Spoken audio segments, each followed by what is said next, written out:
eto na nga. Oy. Parang ganito rin yung ating tampok na bidang ka-vibes ngayong umagang ito. Dahil isang simbahan sa Marilao, Bulacan, partikular na sa St. Michael Archangel Church, trending ang video ng isang babae na isang 10-year stroke survivor. Okay. Dahil sa kanilang selebrasyon ng 25th wedding anniversary nila ng kanyang asawa, parang ikinasal ulit sila. Okay. At sa kabila nun, di ba nga, stroke nga itong bride. At dahil gusto niyang ma-cherish yung bawat momentum ng paglalakad niya sa Center Island simbahan, ayaw niyang magpatulong kahit na hirap siyang maglakad. Okay. So, nang dahil dun sa kanyang naging karanasan sa stroke, medyo meron ng challenge sa paglalakad. Pero gayon pa man, pinili niya, di ba, na ito ang moment ko. Di ba? Ise-celebrate namin ito. Ilang years siya? 25? 25 years. Oy, alam mo, bihira na ngayon yung umaabot ng 25. Kasi madalas, kung hindi talaga na-chegi, let's say, nambababae talaga eh. Babae talaga. Yun talaga yun eh, di ba? Natatapos yung yung relasyon ng dahil nga sa pambababae. Ikaw ba kaya mo pa magpatawad, tingin mo? Ako, oo naman. Aabot ng 25. Oo na. Sure!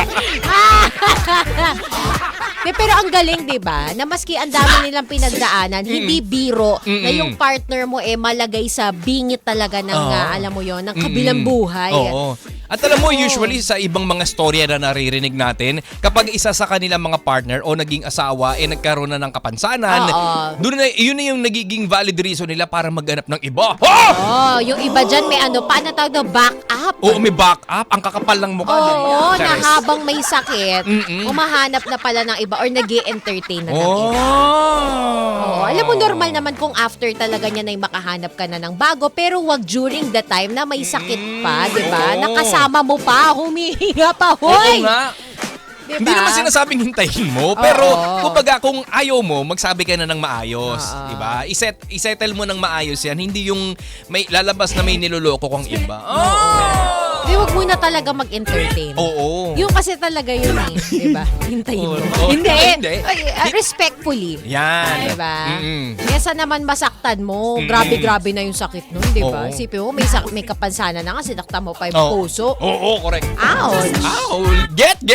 Ow! Pero, dyan mo rin malalaman, di ba? Isang pamantayan na mahal ka talaga ng tao pag inalagaan ka niya. Yan! Sa hirap at ginhawa, ika nga sa pangakuan ninyo habang kaysa inyong kasal, di ba? Sa hirap at ginhawa sa, till death do us part. In sickness and in health.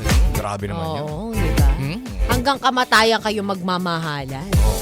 Ang ending, kayo rin ang nagpapatayan sa isa't isa dahil sa sama ng loob, sa stress. Huwag sanang ganon. Be the inspiration of one another. Yan! Dapat ganon. Kailan ka magpapakasal? Ako?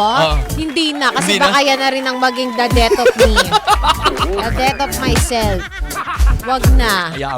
Uy, pero alam mo dito sa Pilipinas, kumukonti na yung populasyon na mga nagpapakasal ng kanilang early 20s. Nung araw kasi yan ang uso, di ba? Yung mga lolo't lola natin nakikipagtanan pa.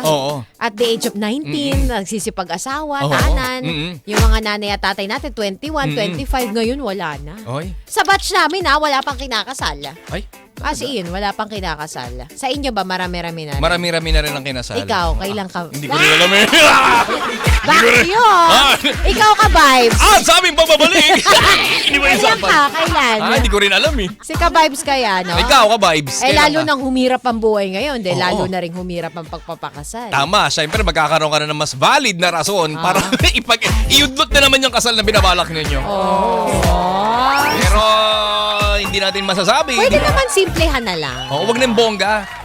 Dapat yung kayong dalawang mag-partner ang masaya. Di ba may ganyan? Si Angel D, yung vlogger. Yaman nung mga yun, pero dalawa lang sila nung nobyo niya nung kinasal sila. Tamo, di ba? Importante kasi kayo yung sumaya during that special day. Hindi yung magpapasaya kayo ng mga bisita niyo. Kahit walang bisita, kayo na lang. Sabi nga nila, may something about wedding na parang medyo performative ang dating. Yan. Kaya nga daw based on observation and studies din the more na ma-engrande ang kasal mo, the more na malaki yung chance na ma-divorce din kayo. Kanina napanood ko sa reel, sabi. Kaya wag ka nang gumastos kung ako sa'yo. Send mo na lang sa namin yung OTP mo. Scammer!